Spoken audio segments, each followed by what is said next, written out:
En manchette aujourd'hui, la météo perturbe le transport scolaire et beaucoup d'émotions au match des Pirates hier. Le TVA Nouvelle Midi commence maintenant.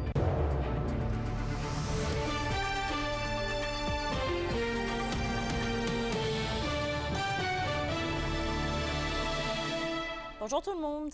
Le transport scolaire au centre de service scolaire de Rouyn-Noranda est annulé pour toute la journée et ça c'est en raison de la température.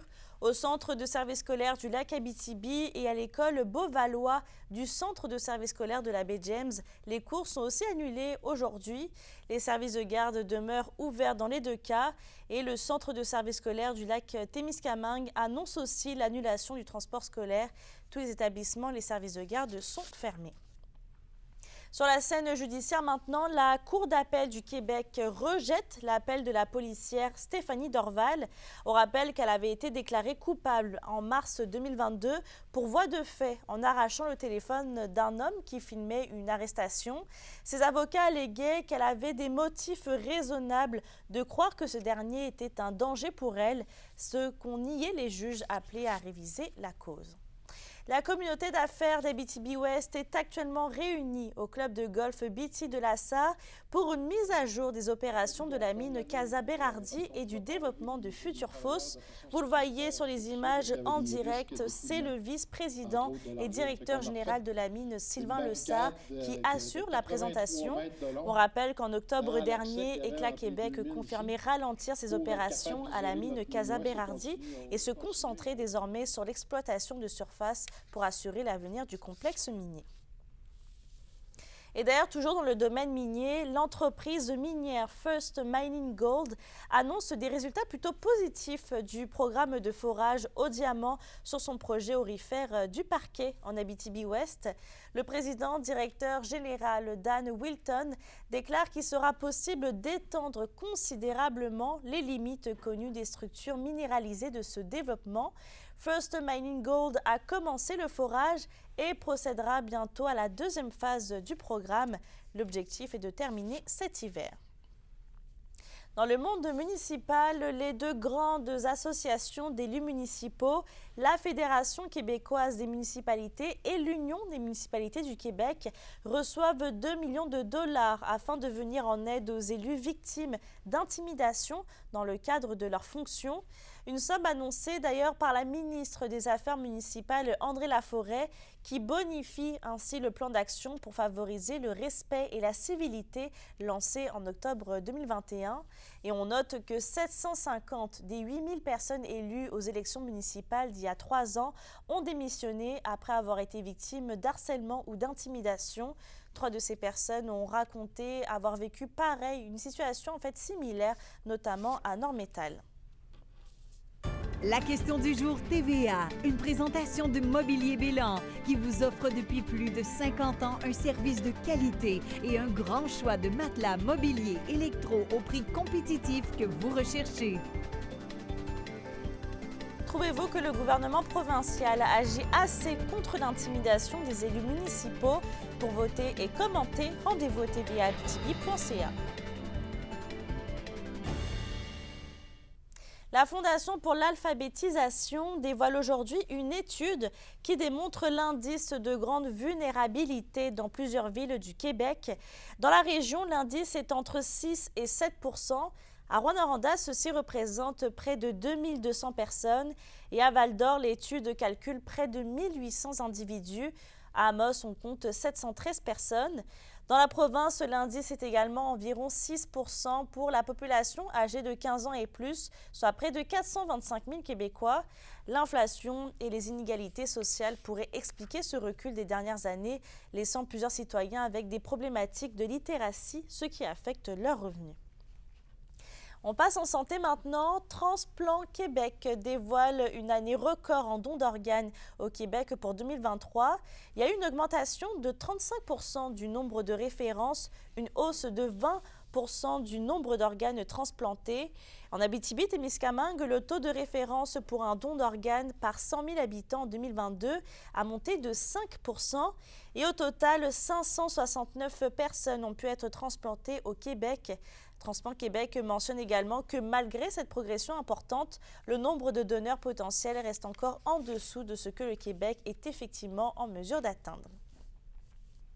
Armature Nationale a inauguré hier sa nouvelle usine à Rouyn-Noranda. Québec a d'ailleurs investi 4,8 millions dans ce projet, totalisant une somme de 9 millions de dollars. Reportage d'Anthony Dallaire. On peut facilement doubler, même voire tripler notre capacité de production avec cette nouvelle usine-là. Le développement économique et industriel est plus que jamais possible à Rouyn-Noranda, selon la mairesse. Les gens le disent quand ils sont chez nous, de voir aussi l'implication, le travail en synergie, que ce soit au niveau des institutions financières, on l'a vu tantôt, que ce soit au niveau du département de développement économique de la ville, des différents paliers de gouvernement. Je pense qu'on sent vraiment le travailler ensemble qui permet la réalisation de ces beaux projets-là. Puis à Rouyn-Noranda, bien, je pense qu'on est une ville de bâtisseurs. Réunis dans la toute nouvelle usine de 24 000 pieds carrés d'Armature Nationale, les différentes parties prenantes sont confiantes.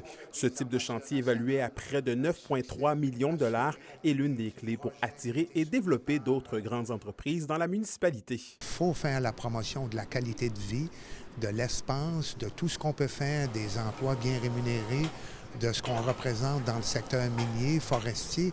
C'est un exemple, encore une fois, de la capacité de nos acteurs, de nos entrepreneurs ici de se prendre en main. Le ministre reconnaît l'impact sur l'image de Rouyn-Noranda de dossiers chauds comme la fonderie Horn. Pour lui, c'est en investissant dans le milieu qu'on peut changer les choses. Moi, je trouve qu'on est extrêmement riche en talent, en potentiel et en actifs. Il faut continuer d'en parler, puis il faut faire de l'Abitibi-Témiscamingue une des régions les plus performantes à tous égards dans tous les secteurs. On va être la plus grosse usine d'acier d'armature dans la région de l'Abitibi. Puis c'est une région qu'on estime qui a beaucoup de potentiel avec tous les développements miniers qui se font. Avant, on avait recours parfois à certaines de nos autres usines pour fabriquer. Maintenant, on va être 100% autonome là, ici à Rouyn avec cette nouvelle installation. On ne sait pas si les efforts mis par la ville ainsi que le gouvernement motiveront d'autres gros joueurs à venir s'établir à Rouyn-Noranda. Mais ce qui est sûr, c'est qu'à peine sa nouvelle usine inaugurée, Armature Nationale sont déjà à des agrandissements.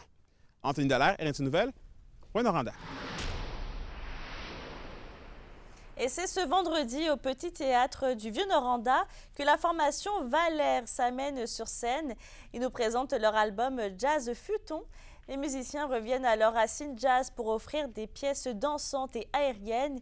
Une première partie aura lieu avec la formation locale Gratoons Platoon. Hier avait lieu un premier match éliminatoire des Pirates de Ville-Marie dans la JMHL. Et Alexandre, vous étiez sur place et on imagine que c'était une soirée plutôt chargée en émotions. Oui, les Pirates de Ville-Marie qui recevaient la visite de West Nipissing. C'était un match spécial hier soir. Il y avait beaucoup de fébrilité dans l'air. Évidemment, le décès de l'un des joueurs de l'équipe, pas plus tard que le week-end dernier, a insufflé beaucoup d'émotions dans l'aréna. Une minute de silence pour le jeune joueur a d'ailleurs précédé l'hymne national. Malheureusement, les Pirates se sont inclinés 6-4. Ils ont fait face à un gardien en pleine possession de ses moyens.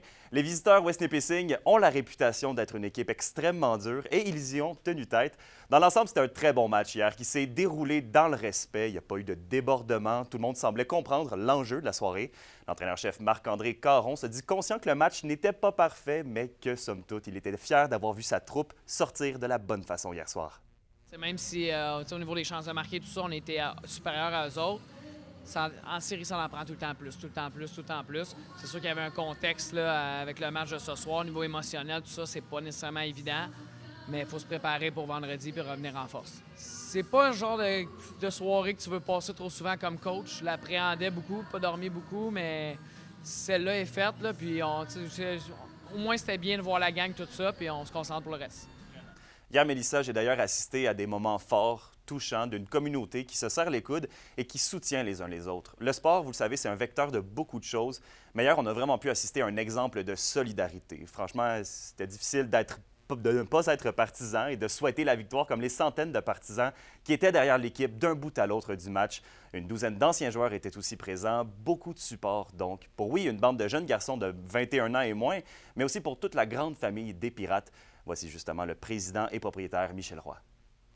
On a demandé aux joueurs, Marc-André avec son équipe, il a dit, bien là, voulez-vous jouer le match? Est-ce qu'on déclare forfait, on fait quoi? Puis les jeunes ont décidé de jouer pour Mathias, donc on a un match ce soir. Moi, les gars vont être sur la glace. D'être là, je suis heureux. On est chanceux, on est bien entouré. Puis toute l'équipe santé qu'on avait, on a mis les choses en place pour que les jeunes soient, s'il y avait besoin d'aide, qu'ils soient appuyés. Là.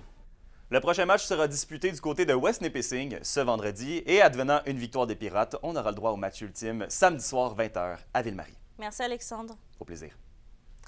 Dans la LHGMQ maintenant, Anthony Turcotte devient le capitaine des Huskies de Rouyn-Noranda pour le restant de la saison et des séries éliminatoires. Il succède donc à Dylan Gill qui a dû se faire opérer plus tôt cette année.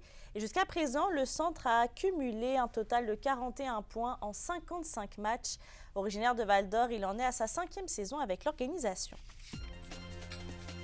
Pour une nouvelle importante à nous communiquer, contactez-nous. Nouvelle au pluriel à commercial rncmedia.ca, par téléphone 1-866 463 4636 et notre site web tvabtb.ca.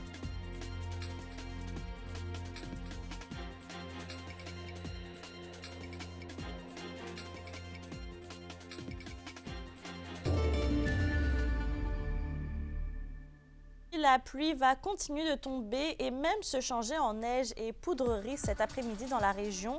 On aura en plus de la pluie verglaçante sur le secteur ouest en Abitibi. Et pour le Témiscamingue, c'est un risque de pluie verglaçante. Il va faire un maximum autour de moins de 6 degrés. Pour ce soir et cette nuit, on s'attend à de la neige intermittente qui devrait cesser vers minuit. Et ensuite, on aura un ciel partiellement nuageux dans la région. Il devrait faire un minimum de moins 23. Et on n'oublie pas qu'on a une alerte météo sur tout le territoire, un avertissement de refroidissement soudain. Le mercure chutera d'environ 12 à 18 degrés en quelques heures. Et en Abitibi, on a aussi l'avertissement de pluie verglaçante. Donc faites attention à vous sur les routes. Bonne journée et à tout à l'heure.